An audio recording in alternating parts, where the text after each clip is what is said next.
بڑی قیمتی. اور میں نا جب کبھی پریشان ہوتا ہوں نا تو میں یہ والی بات کھول کے پڑھتا ہوں اعلیٰ حضرت. یہ بات ڈھارس بندھاتی ہے، ڈھارس توانائی دیتی ہے، پورا مضمون باندھا ہے.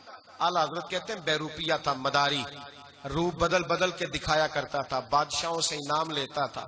ایک دن اورنگزیب عالمگیر کے پاس آ گیا، کہنے لگا میں روپ بدلوں گا، اگر آپ پہچان نہ سکے تو میں انعام لوں گا.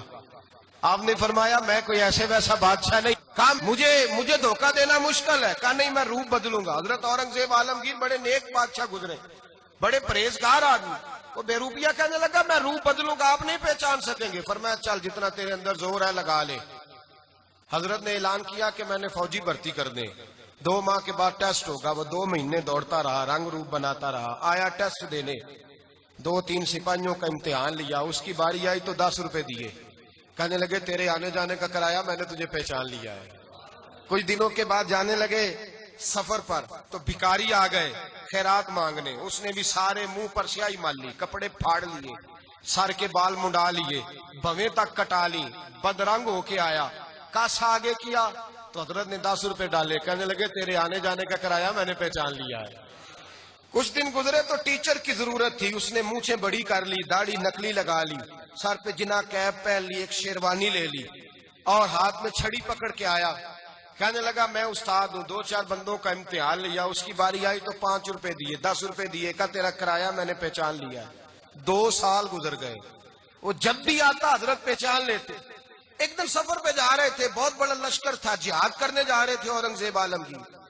تو دیکھا ایک پہاڑی ہے، پہاڑی پہ لوگ جا بھی رہے ہیں آ بھی رہے.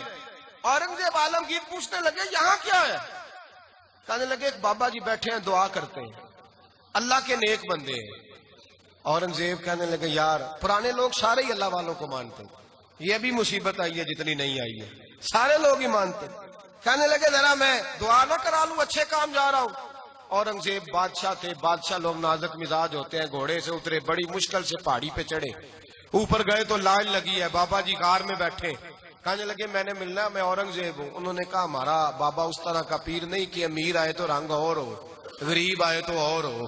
یہاں اگر ملنا ہے تو لائن میں لگ جاؤ، سب ایک جیسے. اب لائن میں کھڑے ہو گئے، 50 آدمی آگے تھے. کہتے ہیں 51واں نمبر تھا. تھک گیا دھوپ میں کھڑا کھڑا. جب میں پہنچا غار کے دہانے تو میں نے بابا جی کے چہرے پہ نظر ڈالی تو بڑا نورانی چہرہ، بڑی خوبصورت لب و لہجہ. میں نے کہا میرے جیسا آدمی بھی پگڑی باندھ لے تو اچھا لگنے لگ جاتا ہے، بڑا خوبصورت انداز. کہتے ہیں میں ان کے پاس اتحیات کی حالت میں بیٹھ گیا. میں نے کہا حضور میں جا رہا ہوں جہاد کرنے، دعا کرنا. بزرگوں نے ہاتھ اٹھائے، اللہ اس کی مدد فرما، دین کو غلبہ عطا فرما، اسے دین کا سچا پکا سپاہی بنا. پھر تھپکی دی، 2-4 نصیحتیں بھی کر ڈالی. دیکھنا ظلم نہ کرنا، زیادتی نہ کرنا، جب تو جیت فخر نہ کرنا، غرور نہ کرنا، نصیحتیں بھی کر دی.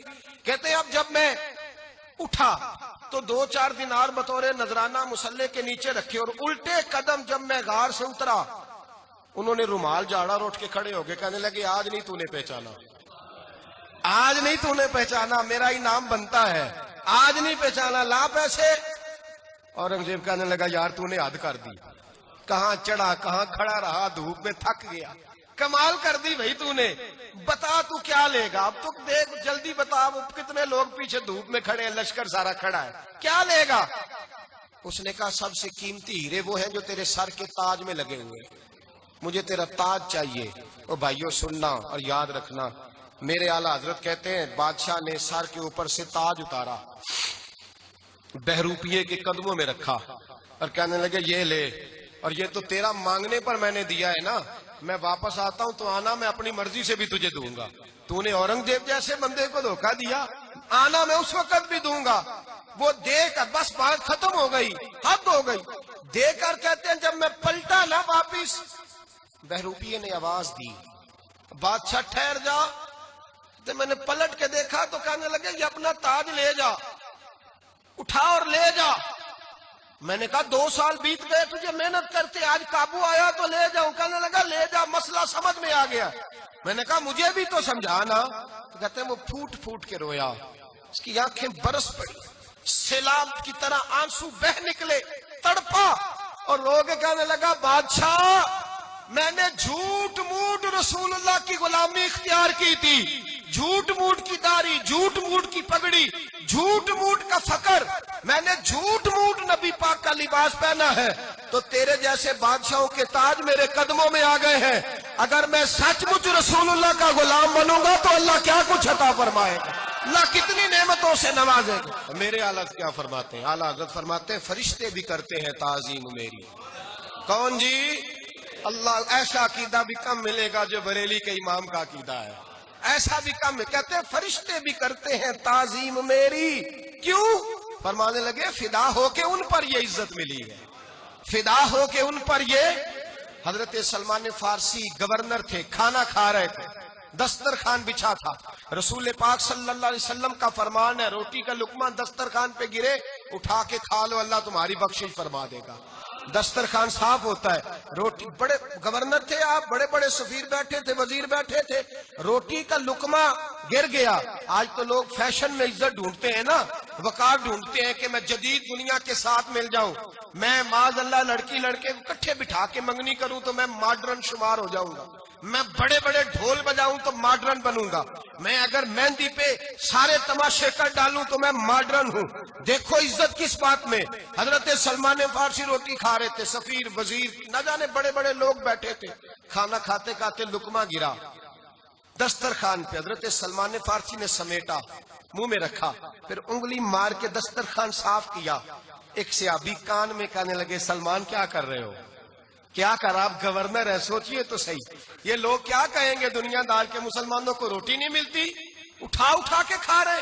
کان میں بات کی، کان میں. حضرت سلمان فارسی کان میں جواب دے سکتے تھے، کہہ سکتے تھے نہیں ایسے ہی کرنا ہے، انہوں نے کان میں بات کی. لیکن جناب سلمان فارسی اعلیٰ اعلان بولے، کہنے لگے ان 4 5 6 دنیا داروں کے لیے میں اپنے نبی کا طریقہ چھوڑ دوں، اپنے رسول کی سنت چھوڑ دوں؟ یہ 4 5 دنیا دار دنیا کی طرف دیکھ کے میں مصطفیٰ سے منہ موڑ لوں؟ پھر جوش جذبات میں سر سے پگڑی اتار دی، رونے لگے.